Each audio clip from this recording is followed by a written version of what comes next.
I'm on a journey to discover great food. When I think of British food, I think of honesty. I think of a generous portion.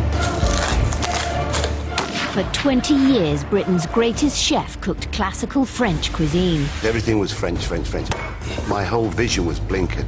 Now, Marco Pierre White wants to create dishes inspired by Britain. I will construct a menu of all the great things which I've seen. Amazing. Tasted. Cheers. Collected. Beautiful. And over the next 4 weeks, he'll invite diners to test the dishes he creates. Do you take this, please? Rather than just stand there. Absolutely divine. You always check things, don't take things for granted. Really, really, really nice. I'm putting myself out there to fight for what I believe in. At the end of Marco's journey, his chosen dishes will be served to 200 people at his great British feast. I will deliver a great dinner for 200 people. And they will all walk away thinking, we Britain.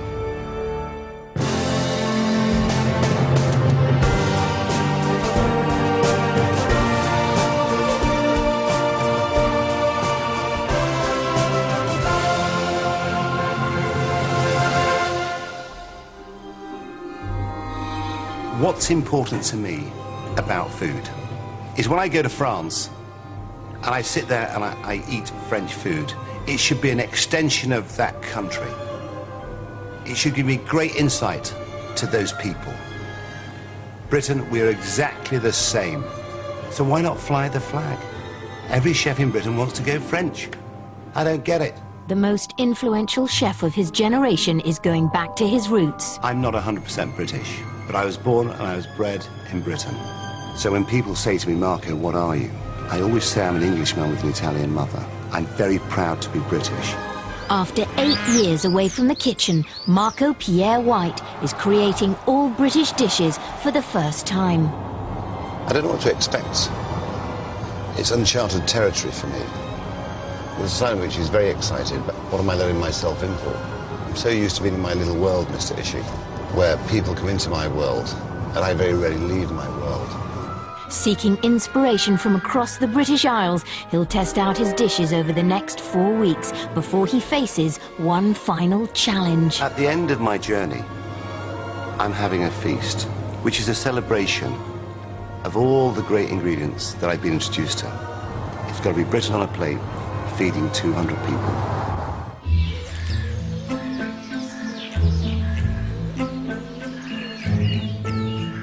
The first leg of Marco's journey will be his search for a main course. He will shortlist 3 and then invite diners to his pub to taste them and give their feedback. When I look at a deer, when I look at, a hare, a rabbit, a pheasant, I think of portions, I think of food, I think of dishes. He wants at least one of these 3 main course dishes to feature fresh game. Rabbits, hares, they're organic, really. They're wild, they've lived their life. It's delicious meat, is rabbit. And as a boy, I was brought up on it. Can I have a pint of cider, please? Thank you. I shoot better piss. Marco and his driver, Mr. Ishii, are heading to some nearby fields.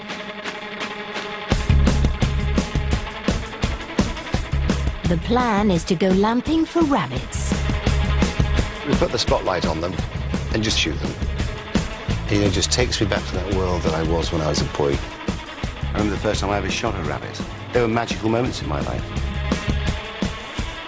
When I was a boy, everybody ate rabbit. It was delicious. Today, people think they're pretty little things. We're not going to shoot every single rabbit. If we want 6 rabbits, that's all we'll shoot. We're not just going to keep on shooting for the sake of shooting. Marco and gamekeeper Ross are looking for the reflection of the rabbit's eyes in the darkness. Further back. There's normally a lot of rabbits down here. The best time is in the summer, isn't it, when you get a nice young rabbit? Yeah, yeah. Just leave the legs, saddle, roast it whole, delicious. Do you much rabbit yourself, Ross? Yeah. There's one. Okay, I'll do.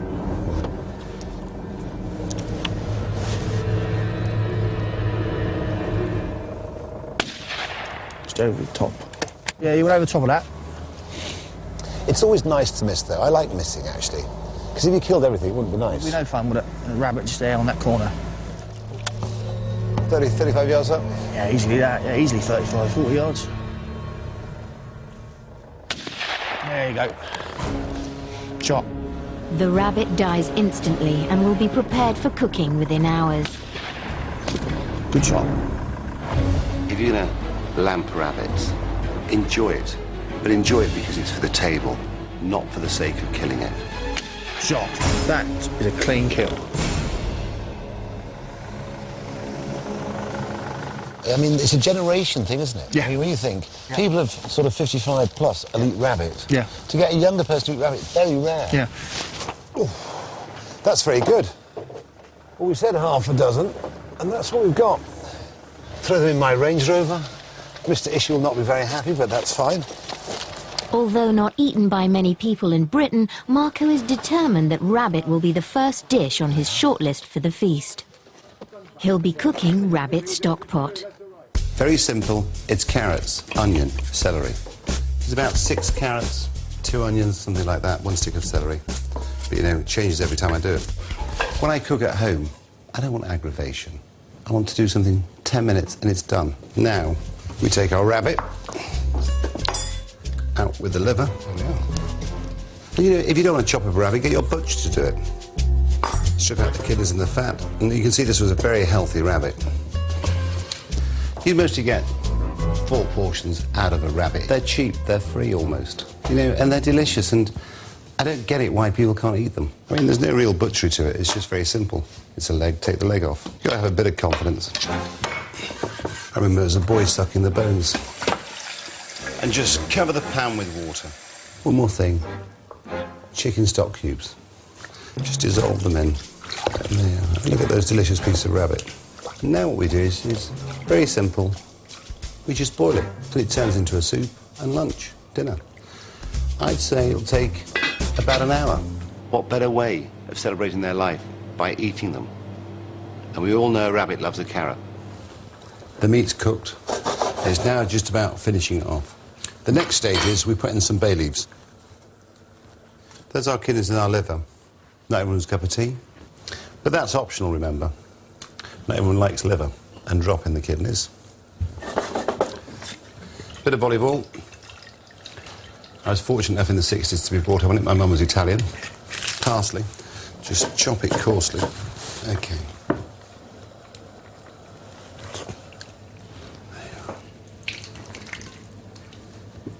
And what you don't eat today, you can have tomorrow.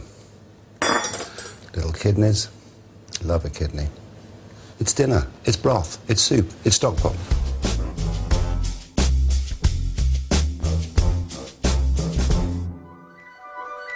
Coming up, Marco continues his search for a main course. It's quite nerve-wracking meeting someone of his stature. I am quite nervous. Oh, my giddy. Are you sure they're friendly? And 3 of his dishes face a very public taste test. I'm not so sure, because I've got a rabbit.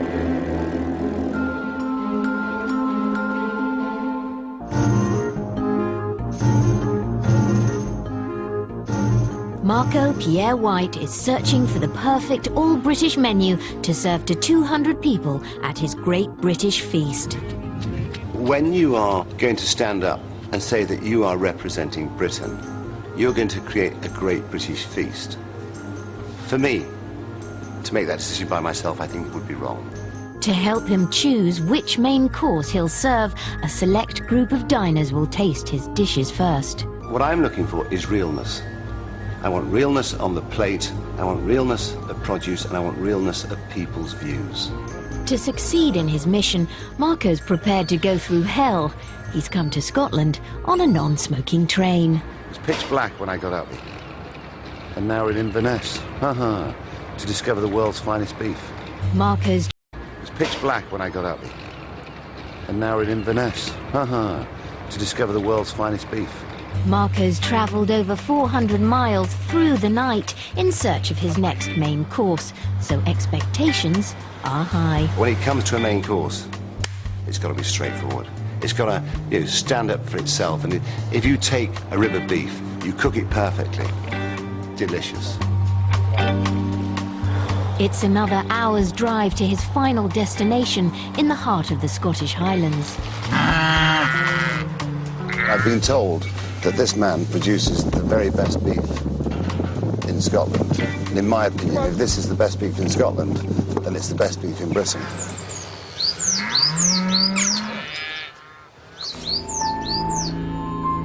It's quite nerve-wracking meeting someone of his stature and standing in the profession. I am quite nervous. Bill Castles farms one of Britain's oldest native breeds, pure Highland cattle. Come on, move. In your own time, boy. Come on, boy. Come on. Come on. Stop wagging your tail. I think this would be the biggest point in my farming career so far, for someone like Marco to taste our product and give his views on it. Inevitably, that makes it a very stressful moment as well. I have to be a realist. When it comes to doing the Great British Feast, and I can't include everybody. Hello. Hello, Bill. Welcome. Welcome to Nice to be Balnafatter. here. You've come to see our cows, I believe. I came through them. I saw Fantastic. that, yes. How many's in your herd? We've about 76 at the moment. And how long have you been breeding? 7 years. 7 years. So relatively new to this. I think the Highland cattle have got the potential to produce the best tasting beef in the world. My opinion, maybe a bit biased. Bill believes a natural environment produces happy cattle and better beef. To prove how contented they are, he insists Marco meets his herd. Oh, look. Oh, yeah. Oh, yeah, come on. Yeah. Can't. Do they ever get vicious? They're very much like 3-year-old children, and they get stroppy if the bucket's around, but they're not getting anything out of it. I see. Big horns. Yeah, but they're not vicious. They know they've got the horns. They'll come close. Come on, Sheila. I mean, if you actually feel the horns, if you get a chance to, they're very warm. They've got a hell of a blood supply. Fancy stroking horns. They're quite possessive over their food, aren't they? Yes, very much so. And you're holding a bucket, you see. Oh, right. Do you want to hold, take my... Oh, dear me. Oh, my giddy. You're fine here. Are you sure they're friendly? Well, they seem Very friendly. friendly. They're happy, aren't We they? have no aggressive animals. Do you think they sense... Do you think they sense that we're a bit fearful, or do you think they don't care? I think they're ruled by their stomachs. Tell you what we'll do. I think we'll go up and have a look at the one we've got aside for you. Oh, my giddy. Should it be selected for this wonderful banquet? Look at these boys. Oh. What we've got in here is the animal we think you might like for your banquet. We actually gave him a name. He was called Marco, but we've had to change it. Why? He's got no balls. So we had to give him a new name. What's he called now? Gordon. Exactly. Good name? It's a good Scottish name. I thought so. But has Bill been premature setting aside a whole animal, as Marco has yet to have a taste? This has been dry aged for 30 days. We think it's at its prime. You can tell a good steak by the texture, by the colour. OK, I'll look at a little sliver. Can I get a little sliver of this? You cut away. I want it to be purple. I want it to have a certain amount of fat coating. That's what I'm looking for. Because meat without a fat coating, I might as well eat cardboard. Can we season this one and just flash fry it and have a little taste of it? Would that be possible? Yes. I'm just going to flash fry them 30 seconds. Because what I want to do is get the flavour. I want to get the true flavour of the meat. I am quite nervous about his reaction to putting that piece of steak in his mouth. To have him use our product would just be the pinnacle.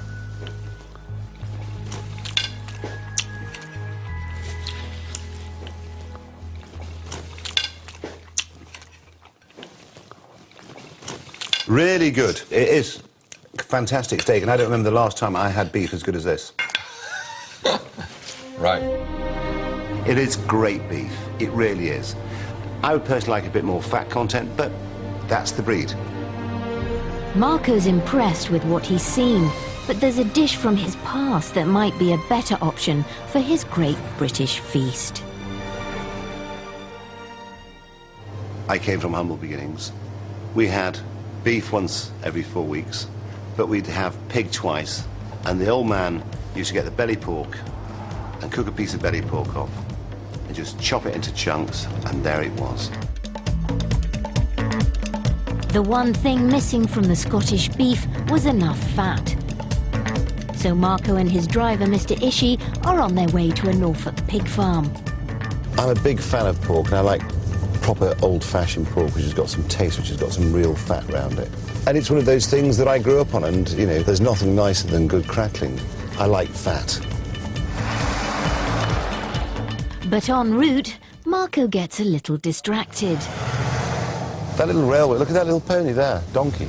I like donkeys. Mr. Ish, can you reverse, please? I want to see the donkey. Do you like donkeys? Yes. They live a long time to donkeys. Look at this donkey, look at his tongue.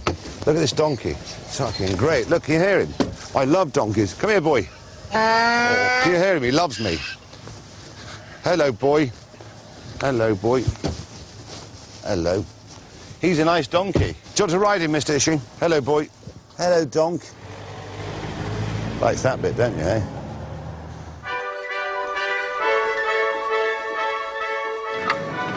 Mr. Ishii. Yes.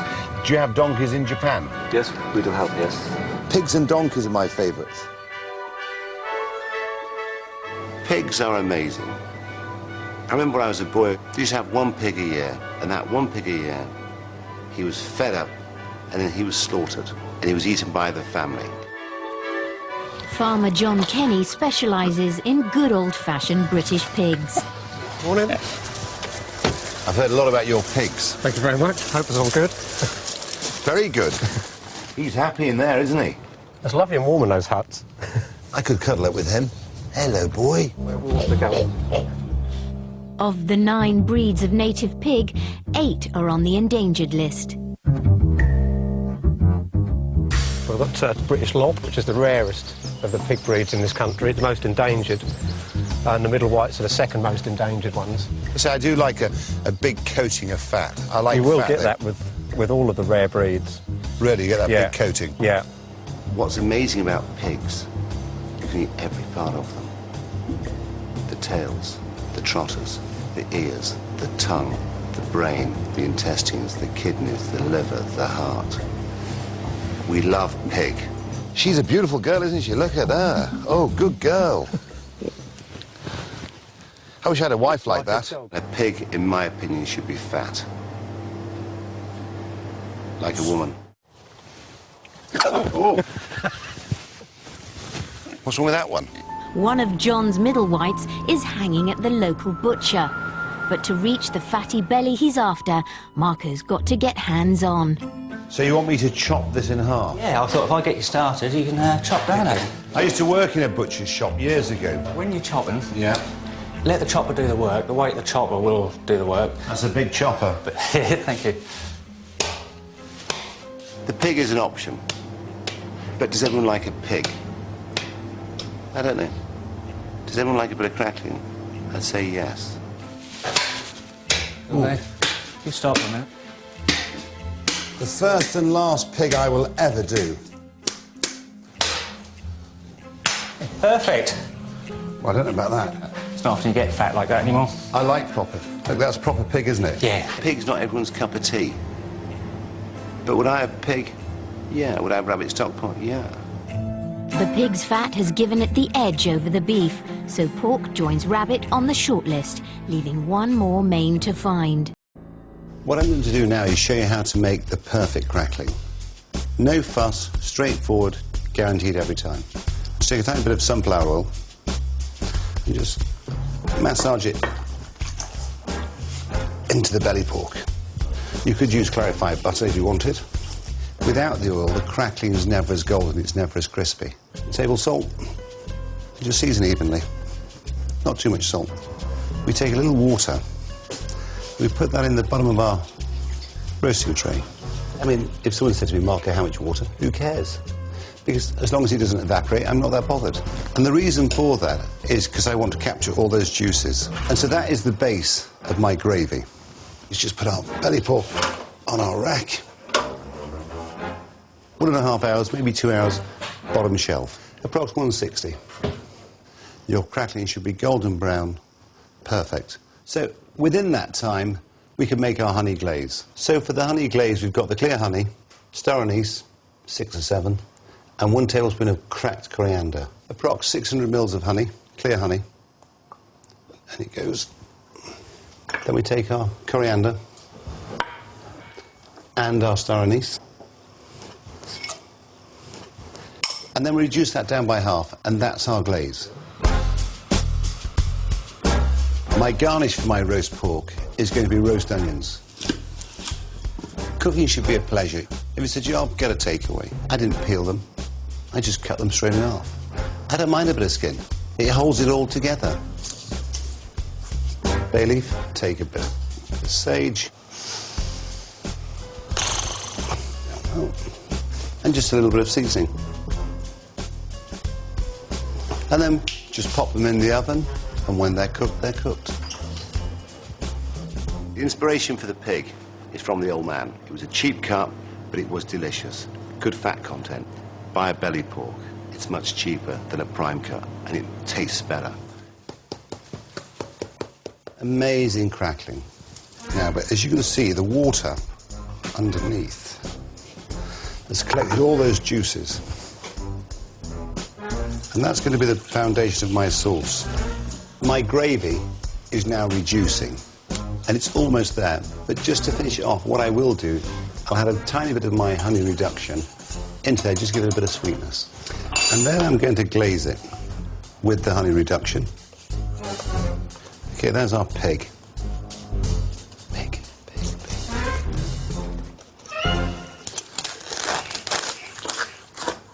And I like big chunks. I don't like sort of thin slices.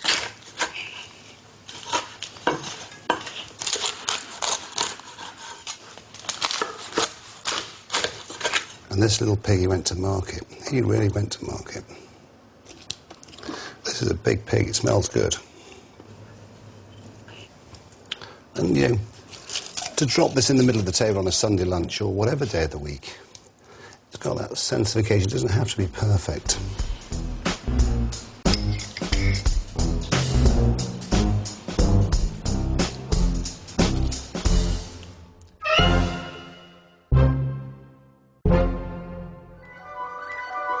Coming up, Marco needs one final main course to go with rabbit and pork. Nice fish. As he prepares to put his dishes to the test. Where's the strength of taste in this? Beautiful. It's really good. You know, you expect more.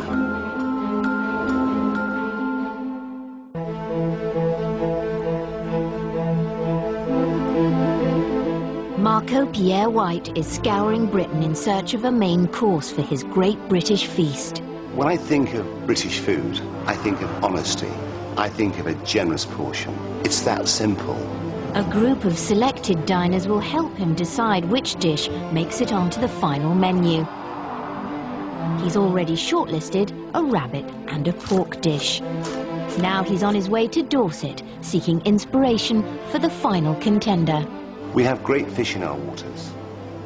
I mean, and many varieties and many different species of fish, shellfish, freshwater fish. Marco's chartered a boat to take him to the remains of a Second World War submarine, where he's hoping to land some tasty British fish. How are you? All right? Nice to be on board with you. And the reason why I chose to go wreck fishing, because on wrecks you get congers, you get lings, you get cods, you get pollocks. One of the dishes I'm considering for the feast is a fish pie, because I think, you know, it's one of the great dishes, and when a fish pie is done well, there's nothing nicer. Since retiring full-time from the kitchen, Marco has become a very keen angler.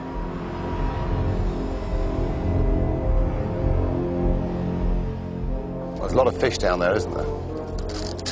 It's exciting. So we're fishing a sunken submarine from World War II. What it does is it creates a feature on the bottom which attracts the fish. As they near the wreck, 100 feet below, it's a good white fish they're after, preferably cod. When I was a boy, we used to catch lots of cod off the east coast and haddock, and they seem to have gone. It's like a mill pond today out here. Just coming over the wreck.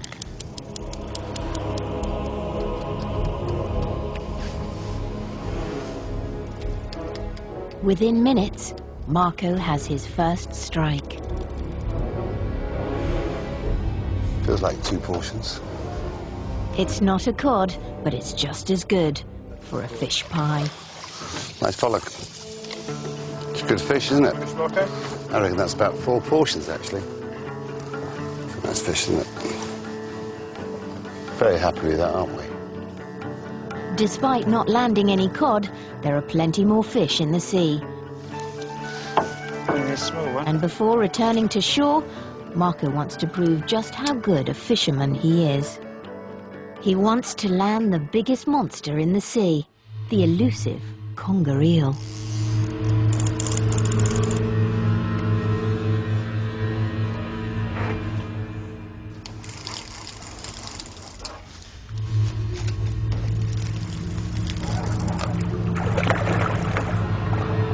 Full-size specimens can weigh up to 150 pounds. Nice fish. Nice bit of fun. The sadness is that a lot of people who cook at home struggle to cook fish.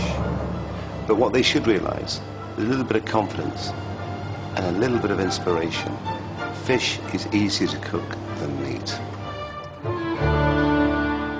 How do I make a fish pie in 15 minutes, aggravation-free? It's very simple. We have the smoked haddock, we have the cod, but you can use pollock, salmon, prawns, scallops, hard-boiled eggs, young leeks, cheese, potatoes, cream, stock cubes. You can get very good frozen shrimp, shell off. Take off their tails, take out the entrails, pull and twist, as you can see. I always use stocks in the shell, and you can get these in the supermarket as well. Just release scallop from its muscle. Just pop it out. Take that big coral off. So we just blanch them for approximately 30 seconds. See, can you see them applauding me? So we've just blanched them to allow us to take the flesh out of the shell. What I do is I press in, and then just pinching the base of the tail, comes out whole. A fish pie should be on every pub menu in Britain. Families should have a fish pie once a month in Britain. Great way of introducing children to eating fish. Here's our pie dish. We like a big pie. Any white fish will do. And cut them into quite large chunks. Shrimps. Scallops, quite chunky. Smoked haddock, because it flavours the fish pie. Salmon. But you know, there's no rules. Whatever fish you can get, whatever fish you like, put in your pie. You can see it's stacked with fish. Well, I'd say that's a pie for 4, or mum and dad and 3 kids. So we'll take approximately 400 mils of double cream and a fish cube. I've always used stock cubes as a seasoning, not for making stock with. As you can see, it's just starting to coat the back of a spoon. And then what we do is we just pour it over our fish. We take our eggs, young leeks, blanch them for about 3 minutes, and just sprinkle them on. And then to finish off, some cheddar cheese. Again. Some cheddar cheese. Again. Some people put the cheddar on top of the pie, but I don't see what it does. And the cheddar inside the pie is delicious. The final part, mashed potato. And you know, if you've got a little bit more or a little bit less, who cares? Any excuse to taste things. Now, we put it in the oven for approximately 15 minutes. Very high, top shelf. And if it burns, don't blame me. What I love about a fish pie, it's got a bit of everything in it. You've got everything within that one pie, which represents every corner of Britain. So there's our fish pie. It's been in the oven for about 15 minutes. This is the moment. So now what we'll do is just... Oh, this is nerve-wracking. And there we are. And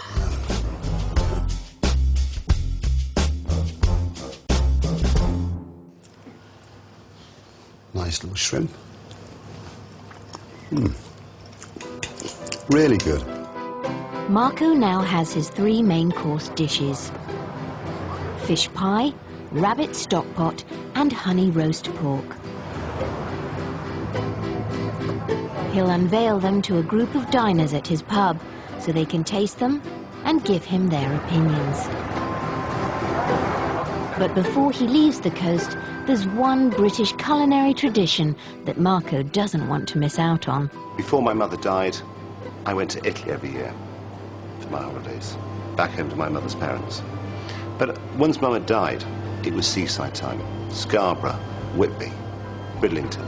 Every time I go to the seaside, I always have fish and chips, because I love the romance of it all. Hi, ladies. I would like a big plate of chips for a starter with lots of slices of white bread and butter, malt vinegar on the side and salt. I'd like a piece of haddock. I'd like a piece of cod. Can I have some mushy peas on the side, please? Is that okay? You're very kind. Thank you, girls. I'll kiss you all before I go. Trust me. Oh, bless. I love fish and chips. It was the only way I would eat fish as a child. It was haddock, not cod. Cooked in dripping. I love a chip butty. There's nothing nicer than a chip butty with lots of malt vinegar and salt, in sliced white with lots of butter. These are childhood memories. And as we get older, we start to become nostalgic.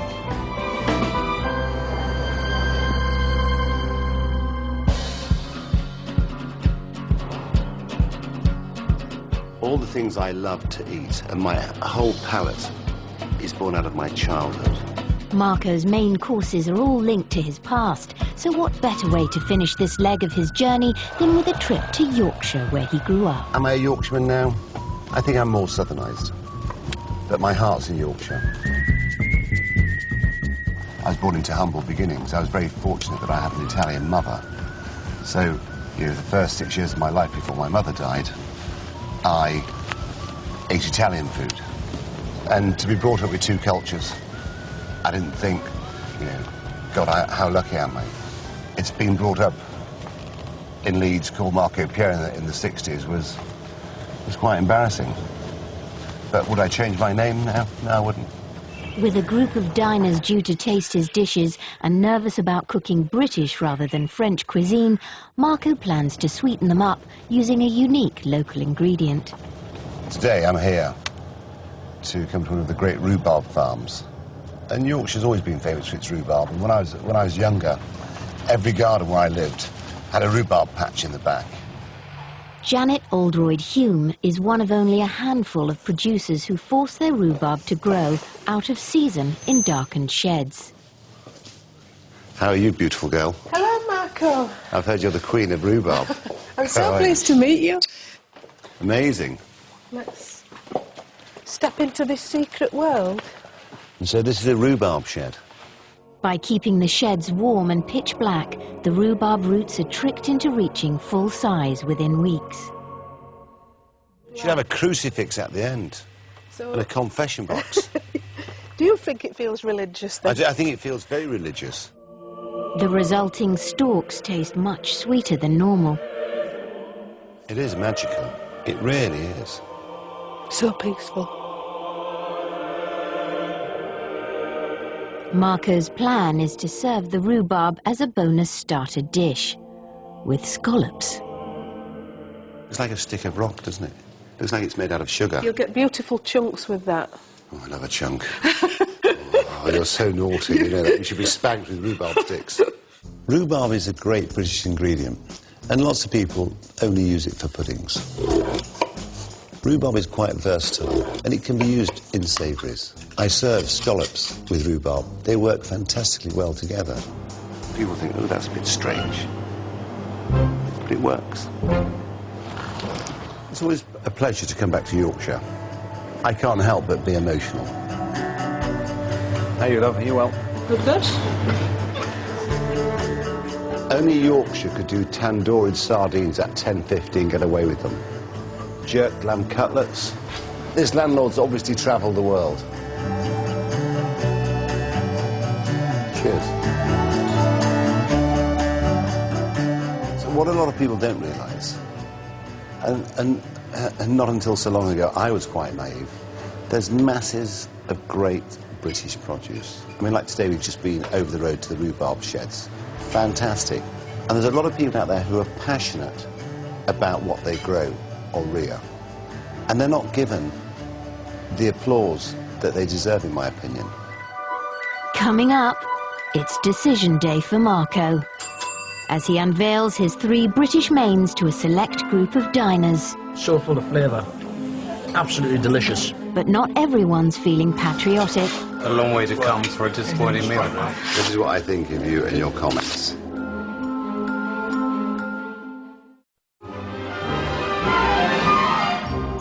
It's decision day for Marco. He has 3 all-British main courses, and the time has come to test them out on the public. I'm putting myself out there to fight for what I believe in. I believe in Britain. Having spent his career cooking French cuisine, he's cooking all British dishes for the first time and has asked a pub full of diners to pass judgment on them. Had I gone on this journey 10 years ago, would I have allowed people to have a say? The answer is no. They'll also be asked to choose their favourite. That he's very excited about it because he is very passionate about what he's doing. The diners are now starting to arrive. Hey, pleased to meet you. Max Arthur, nice to meet you. But things haven't started well in the kitchen. Someone's ordered French rabbits. And the ingredients for his bonus starter dish haven't arrived. We've got a little problem. We've got no watercress yet. So do you want me to go slowly? You can do what you want.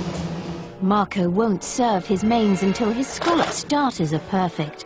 So it's down to Nick to keep the diners on side. Has the watercress arrived yet? Has the watercress arrived yet? Excuse me, Neil, this is more important. I had this conversation over an hour ago. Nothing has happened in an hour. Why? Our fault. Look, they're not paying, they can wait, can't they? Many of today's diners are faces from Marco's past, including some of the chefs he's influenced. He didn't accept second best. Everything had to be perfect. He was always a perfectionist. I see a guy of his nature cook, you know, it was an excellent experience. He's an absolute legend in this trade, you know. After meeting Marco, I kind of relearned everything. He was so influential. He was totally passionate. So it's coming now, yeah? Wasn't hard, was it? It's a phone call. Other diners include butchers, food historians, and Marco's guest of honour, his godmother, Gilda. How long? You got to communicate with me. How long? Minute and a half. With the ingredients finally ready, Marco can now get his starters out. Your scallop's perfect, but your rhubarb's not perfect. You should always check things. Don't take things for granted. I'll close an eye this time. Okay. Nicholas Menier. Nicholas Menier.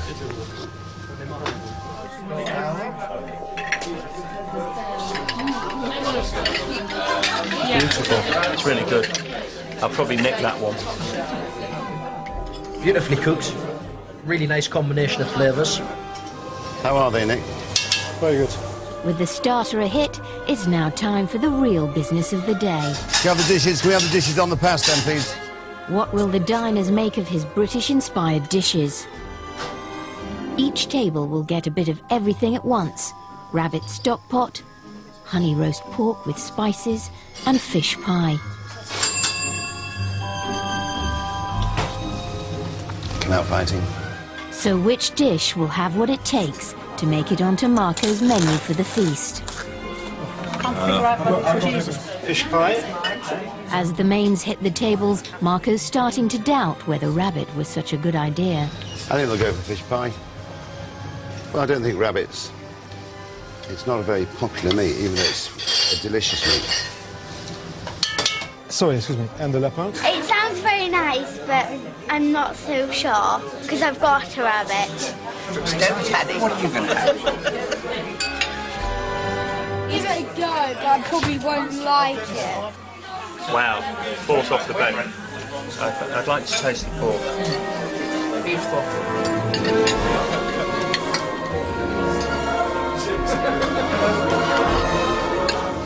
Well done, boys. With all the mains served, it's now time for the diners to have their say. One of the 3 dishes they've sampled today will be served to more than 200 people at Marco's Great British Feast. The fish pie is delicious. The fish is cooked to perfection. It's very good, very good. The pork was so full of flavour. Absolutely delicious. Oh, wonderful. I have to remain loyal to the rabbit. It was so hard to choose because they were all absolutely lovely. As the diners hand in their comments, the table of food historians seem slightly on edge. Are we actually seeing him? Is he going to appear? Oh, yes, he will be. And they're not that impressed with the dishes they've tried. The fish pie we felt was very nice, but it's fish pie. We could make that ourselves. And when we go out for a fantastic meal, we want something a bit more than that. What we've got is a fish pie that's actually sort of moderately fishy. But, you know, you expect more. British food has this awful reputation as being bland. If modern Britain represents the victory of style over substance, then who knows? Perhaps we've got dishes here that represent modern Britain. The diners have spoken, but will Marco like what he hears? Fish pie was unexciting, lacked flair. Honey roast pork was the best of a mediocre meal. Tender, but too sweet. Unfortunately, it's the comments from historian Max Arthur that Nick has chosen to read out first. I expected something quite spectacular, quite a fireworks show, and the fireworks show just became a damp squid. Which dish best represents Britain and why? I don't think any of... I know who Max Arthur is. Okay. I mean, I could have got that in my local town and eaten just as well there, really. I don't think any of these dishes represent Britain. But if you had to choose one... Can you say something? It'd be the fish pie. Oh. I mean, they looked like the Addams family. I'm disappointed. A long way to come for a disappointing meal. Is he still here?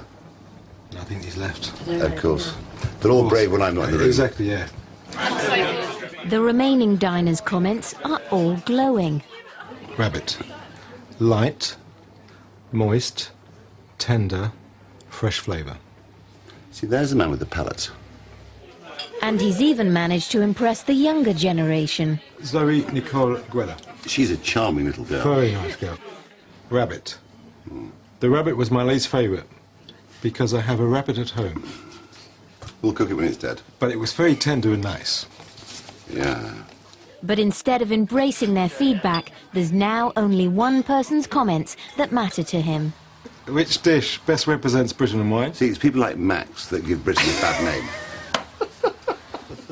Max, this is what I think of you and your comments. He's obviously not invited to the feast, is he? Finally, the diners were asked to choose their favourite of the three mains. Third place, rabbit stock pot. Yeah, do you agree with that? Yeah. Second place. Pig. Correct, honey roast pork. With spices. With spices. Very colonial. First place, boss, fish pie. A pie will always win. I think so. The public have chosen their favourite, but does Marco agree? I think it was a fantastic choice, fish pie, because I think it's got a bit of everything. It's got shellfish, it's got bits of white fish, it's got wild salmon in there. And I think it has that sense of occasion. I think it represents Britain. I think it's quite nice having that sort of grandness of a big fish pie. It sort of makes a statement. Marco's chosen the all-important main, but there's a long way to go before he's ready for his great British feast. Next week, Marco turns his attention to starters. Everything I'll be doing is great British classics, with a twist. Do you think we'll get to double figures? No. It's all the Mr. Issue. Here he comes, here he comes. And throws caution to the wind. I'm going to take a risk. I'm going to roll the dice. It's raw venison, it's not cooked. You know, I always like to make my life difficult. Absolutely divine. We have 50 pairs of tickets available if you'd like to attend Marco's feast. For a chance to come along, just go to itv.com/Marco and fill in the application form. You'll need to be 18 or over and be available to travel to Hampshire on July the 15th. The closing date for applications is 10 a.m. on July the 9th, and full terms and conditions are on the site. God, that's good. delicious. 370 million records, a smash hit stage production and a major motion picture. I really forgot about the singing. The terror started to mount. ABBA, the Mamma Mia story, tomorrow at 9 on ITV1. Whilst next on ITV3 it's Trial and Retribution, and over on ITV4, I'll Sleep When I'm Dead.